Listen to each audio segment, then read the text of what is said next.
All right, so we're gonna talk about regression equations. Now, luckily, um, a lot of people remember this from Algebra 2.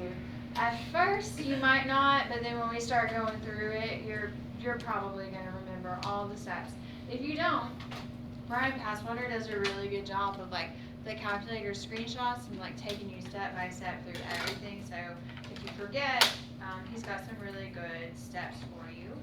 Um, but basically, it's just enter the data in the calculator and then tell it what to give you. One thing we're going to do that you might not have done in Algebra 2 is store the regression equation.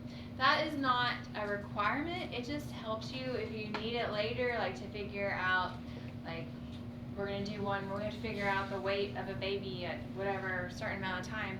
You can just really quickly figure out in your calculator. So we're going to store it in y1, and then these are the steps, alpha trace, to get to y1.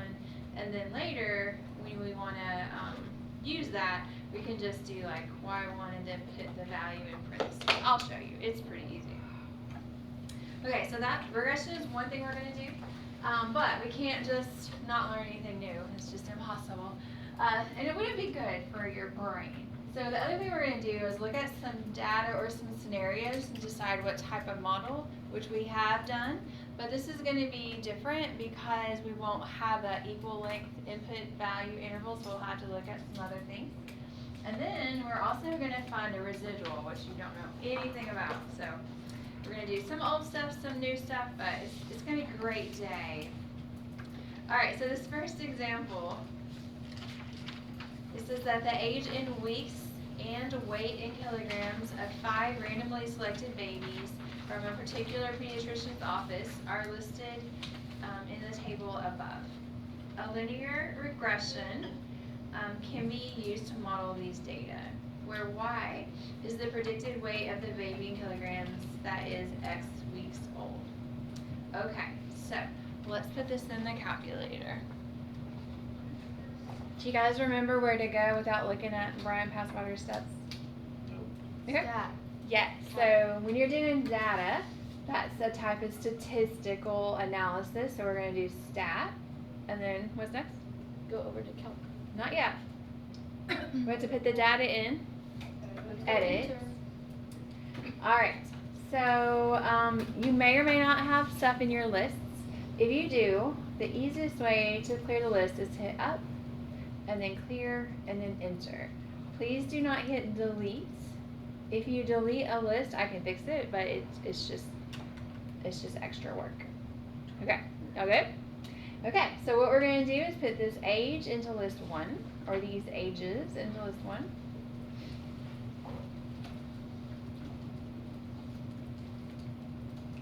And we're going to put these weights into list 2.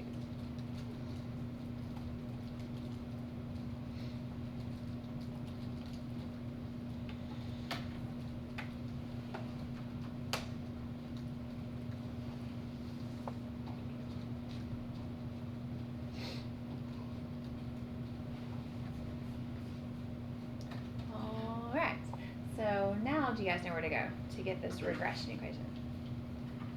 Calc, stat, and then over to calc. There are 2 linear regressions. One is 4 and one is 8. Probably in Algebra 2 you did 4. If you go on to take some statistics classes, they use 8 more. It doesn't matter. It gives you the slope and the y-intercept in different order, but it's fine. I'm going to go ahead and choose 4, even though Brian Passwater's steps, he chooses 8, it doesn't matter. Alright, and then for store the regression equation, that's where we're going to tell it to store in y1. So to get to y1, you do alpha trace y1. Alright, and then we're going to calculate. Alright, so it tells us what a and b are, and then how to write the equations. So I'm going to move this down.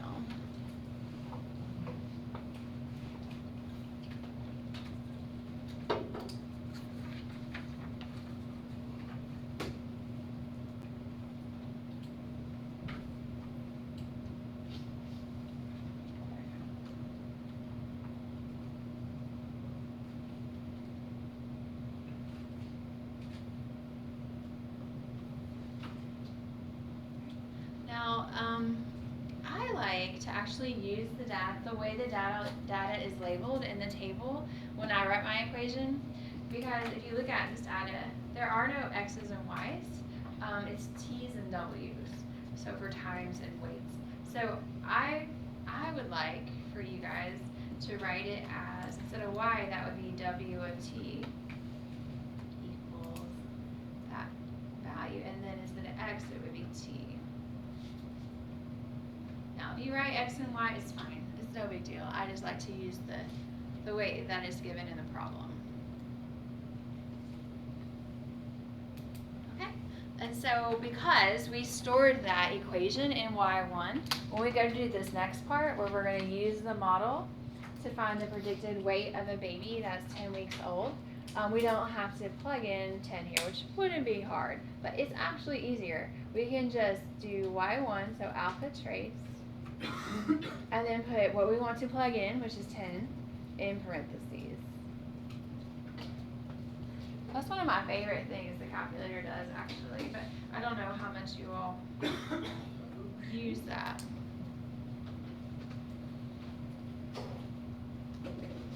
So, at that age, it should be 5.395 kilograms.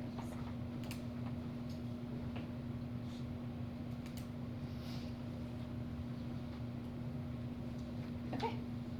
And then C says that the weight of a sixth baby is 5.3 kilograms. Using the model, what is the age in weeks of this baby? Well, 10-week baby was 5.395 kilograms, so it should be close to 10 weeks, but we can actually find it.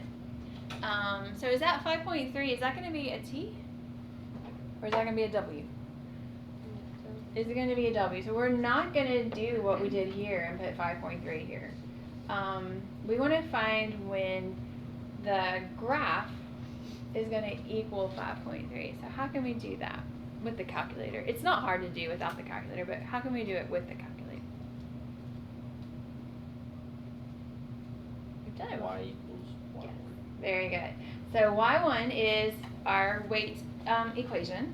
We want to know when that is equal to 5.3. So we're going to make y2 be 5.3. So we just did this recently. It was on the last test. We want to find where these two intersect.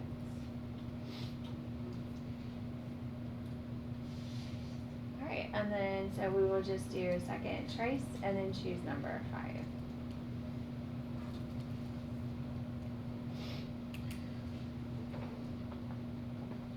So that baby is going to be 9.486 weeks old. Alright, so I'm going to write some steps down in case you need to do that again and don't remember what to do. Alright, so we had y1 stored the regression equation. y2 we made 5.3, and then we did second trace 5 to find the intersection point.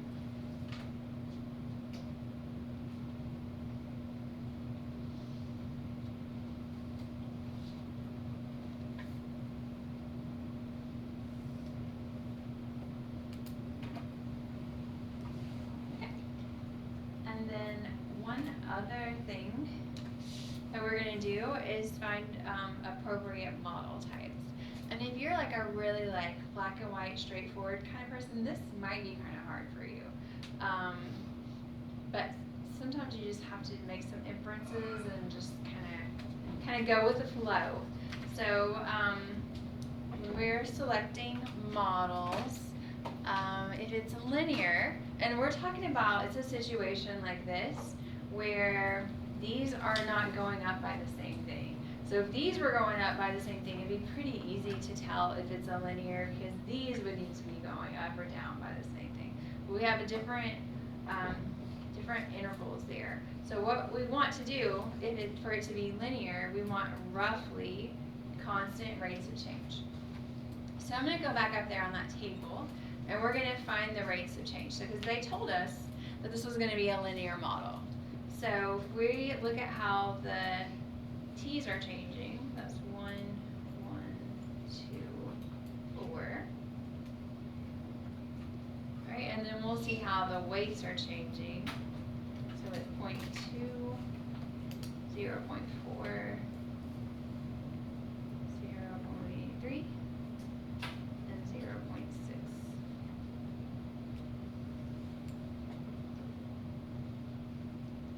Now we want to find the rates of change.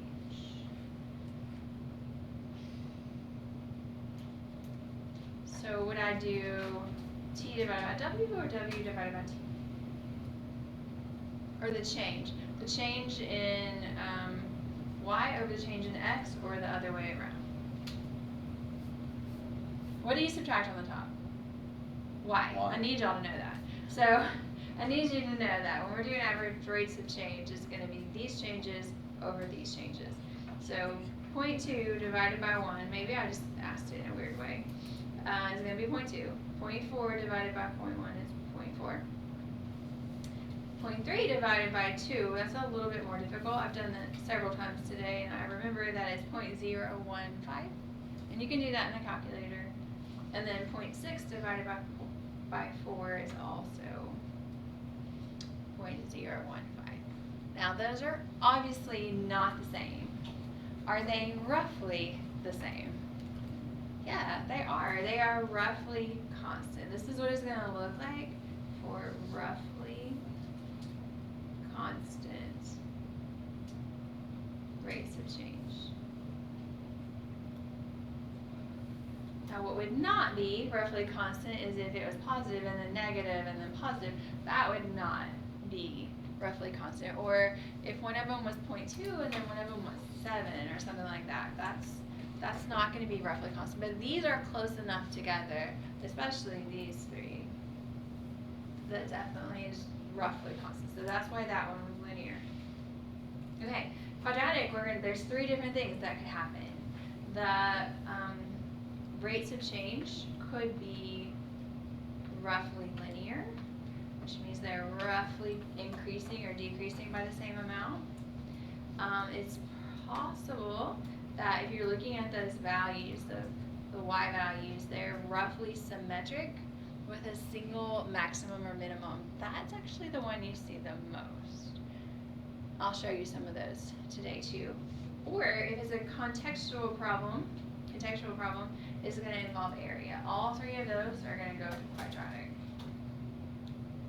Right, and then for cubic, on the table, it would have to be a situation. It's hard to see cubic on the table, but it might be a situation where we're increasing and then decreasing and then increasing again for it to be cubic. But mainly you'll see the contextual situation where it's talking about volume. Okay, so like I said, these are not always like straight black and white. You're going to have to think a little bit to figure them out. Alright, so for example 2, we're going to look at these situations and determine whether it's linear, quadratic, or cubic model. So A, we know that balloons are filled with water in preparation for an epic water balloon battle. Each water balloon is roughly spherical. The radius of each water balloon is measured relative to the amount of water it holds. So if we're talking about the amount of water it holds, what geometric concept is that? What geometric concept is that? You're right. That's going to be volume. So the amount that something holds is its volume, and whenever it's volume, it is cubic. Good. Alright, and then B, Totino's pizzas are on sale at a local grocery store. The price of one pizza varies between $1.99 and $2.19, depending on the variety.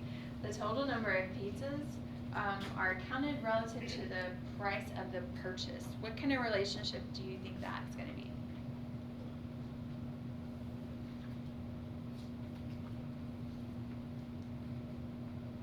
Linear, quadratic, cubic? Definitely linear. The slope of the line would be basically the price, so around $2. And then depending on how many pizzas you bought, that's how much your price would be.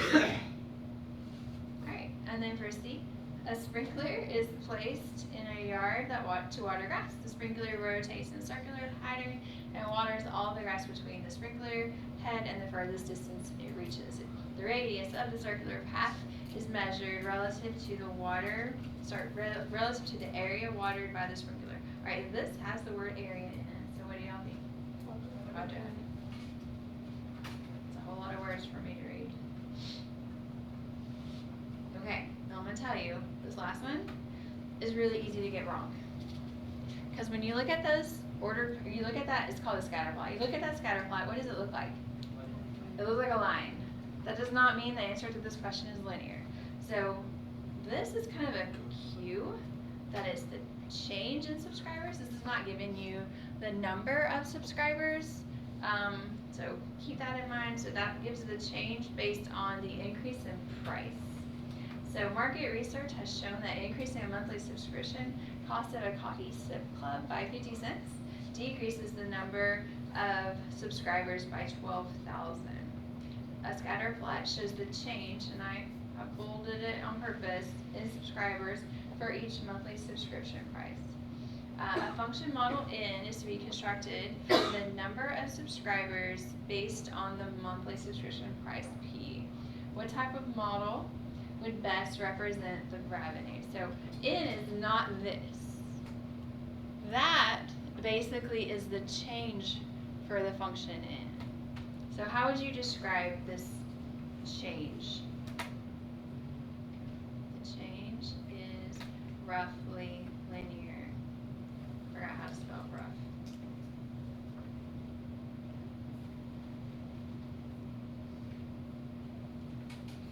Alright, so when I look back at how I make these decisions, what one has roughly linear rates of change? Quadratic. Okay, so like I said, those are really easy to get wrong if you don't read all the words and break it down. And there's a lot of words, I know.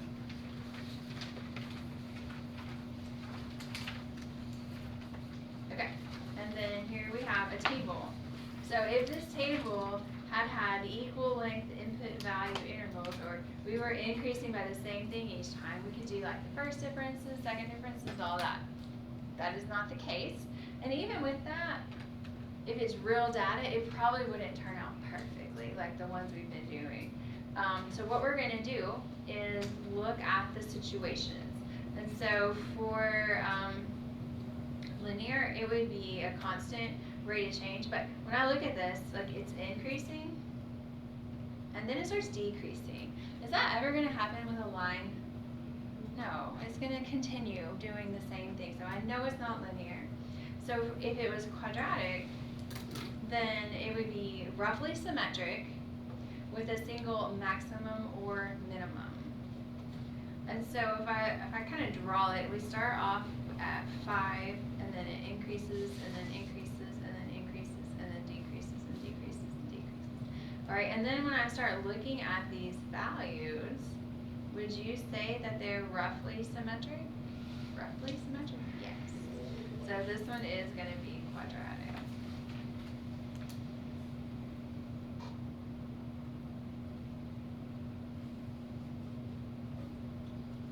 Roughly symmetric with a single maximum.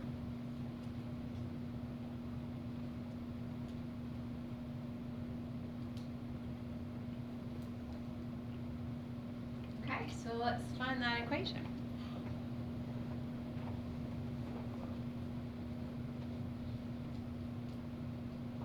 We're going to go back to stat, edit, we're going to clear out these lists.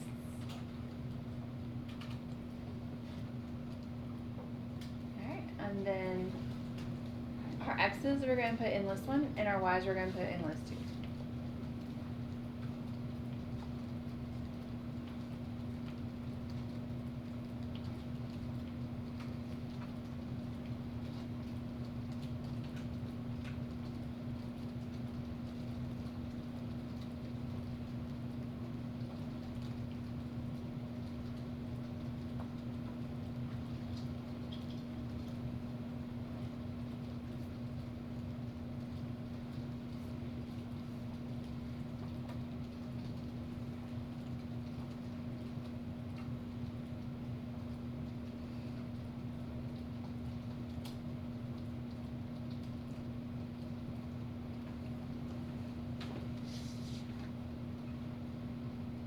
I would probably just take a second and just double check. Like yesterday when I was working out your problems, I just forgot a decimal place or decimal point, and then it just messed it up. And when it's calculator, like it's pretty much either right or wrong if it was on a quiz or a test. So just be careful. Okay, so now we're gonna go to stat. We're gonna go over to calc, and this time we're gonna choose number 5, which is quadratic regression. All right, I'm gonna store it in Y1.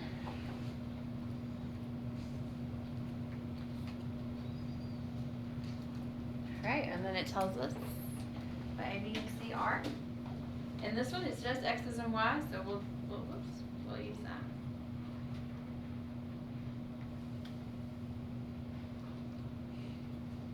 Did y'all get what I got? Okay, good.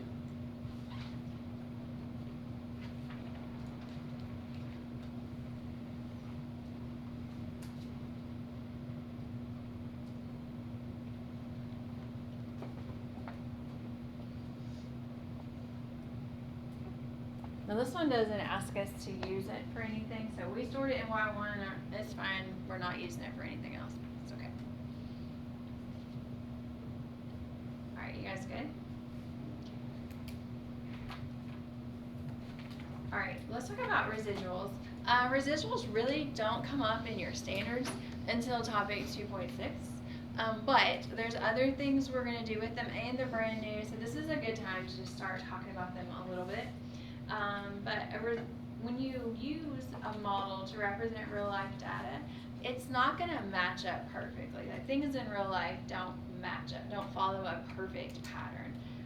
So there is some difference between the actual value from the data and the value that you would get from using your model. So like if I use this quadratic model to make a prediction, there's going to be a difference between what was on the table and what I would get from plugging something in for these x's. All right, and so that difference is called a residual. And the residual is found by taking the actual value, so the value from the data, and subtracting the predicted value. That's going to be the value from the equation.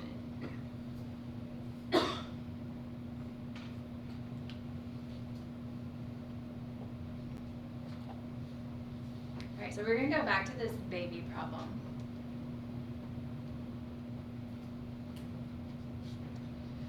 And so we're going to find the residual for a baby that is 5 weeks old. So the actual value from the table when the age is 5 is 4.4 kilograms.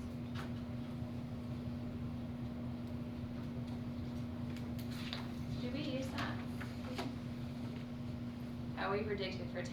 All right, so let's do a prediction for 5.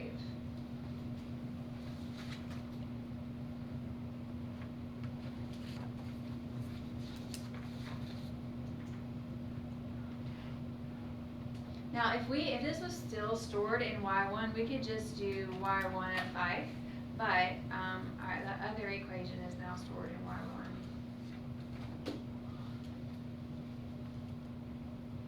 All right, someone type that in for me, please.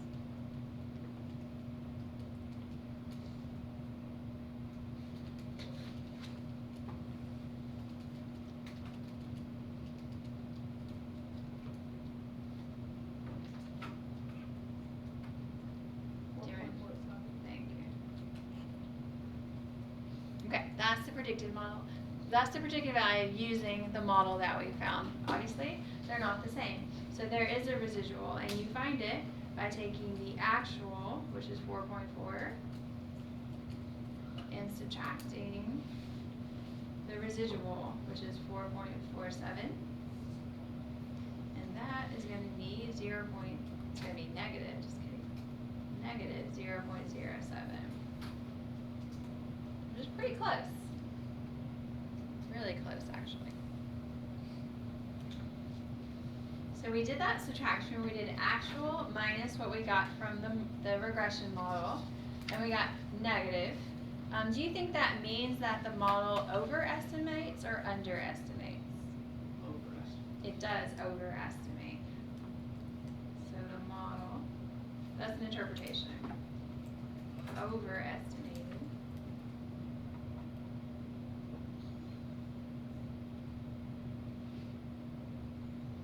The weight of the baby by 0.07 kilograms. And then someone pointed out in the fourth period that that's just 7 grams. That's a very small amount. Okay, what questions do you guys have?